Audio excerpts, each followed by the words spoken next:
शिवराज्याभिषेक सोहळा 6 जून रोजी अखिल भारतीय शिवराज्याभिषेक समितीकडून साजरा केला जातो।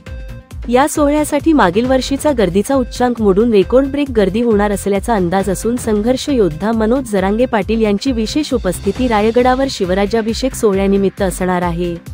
छत्रपतींची राजधानी असणाऱ्या किल्ले रायगडावरील शिवराज्याभिषेक सोहळ्याला अनन्यसाधारण असे महत्त्व आहे। शिवजयंतीपेक्षाही किंचित अधिक, कारण या दिवशी राजमाता जिजाऊ मासाहेब व महाबली शहाजीराजे यांचे स्वप्न सत्यात उतरले। शिवाजी महाराज छत्रपती झाले। इथल्या जुलमी व्यवस्थेच्या विरोधात बंड करून छत्रपती शिवाजी महाराज यांनी स्वतःचे स्वराज्य स्थापन केले। या स्वराज्याचे ते अधिपती होते ही बाब सामान्य नाही। भूमिपुत्रांचा हा खरा स्वातंत्र्य दिन असल्याने या दिवसाला अनन्यसाधारण असे महत्त्व प्राप्त झाले आहे। या सोहळ्याला मार्गदर्शक म्हणून संभाजीराजे छत्रपती यांच्यासह संघर्ष योद्धा मनोज जरांगे पाटील यांची विशेष उपस्थिती राहणार आहे।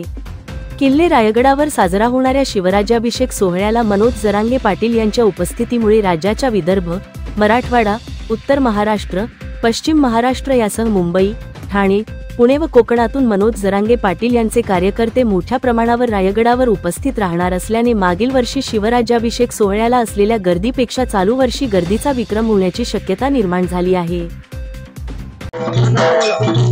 कोल्हापूर जिल्ह्यावर रायगडच्या कार्यक्रमासाठी आलेला आहे। याला धनगरी बेदुनोत्सव म्हटले जातात आणि इथं शिवाजी महाराजांचा राज्याभिषेकच्या कार्यक्रमामध्ये असंख्य मावळे लोक आलेले आहेत आणि त्यामध्ये आम्हाला धनगरी नृत्याचा कार्यक्रम करण्यासाठी सहभागी केले आहेत। इथं आल्यानंतर आम्हाला एकत्रित शिवाजी महाराजांच्या ह्याच्यात आम्ही सहभागी झाल्यासारखं आम्हाला अतिशय आनंद झालेला आहे आणि लाभाहून अधिक मावळे आलेले आहेत आणि आम्हाला अतिशय आनंद होत आहे आणि राज्याभिषेक हा मोठ्या प्रमाणात चालू आहे। जनोदय करिता मिलिंद माने, महाड।